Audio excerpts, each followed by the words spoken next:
Usa ka 60mm mortar nga vintage bomb ang nakaplagan nga gidulaan sa mga bata sa usa ka barangay sa Villanueva, Misamis Oriental. Maayo na lang kay wala kini kabuto. Aning report.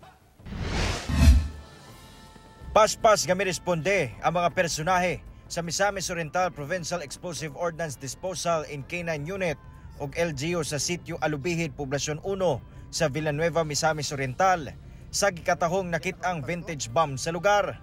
Among vintage bomb na kumpirma sa otoridad nga usa kini ka 60mm mortar nga gitaya na. Sa among nakita sa kuan sir ordnance, kuan sa sir ka kurodin na kayo tapos ang fuse assembly niya nakaon na gid sa taya. So possible na mo explode na gid siya since nakaon na gid sa taya man ang kanang ibabaw niya. Nasayran nga nakit-an kini sa mga bata sa lugar human migimaw sa kabatuhan samtang nagdula sa lugar.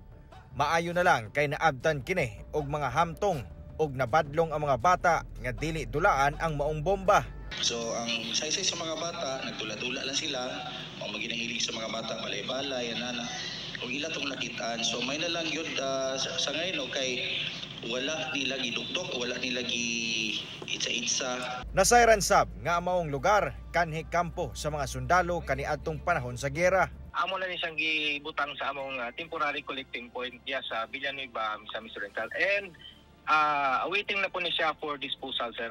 Panawagan sa otoridad sa publiko nga og galing makakita og susamang matang sa bomba, daling makig-alayon sa otoridad aron malikayan ang disgrasya. Ako si Cyril Chavez para sa One Mindanao.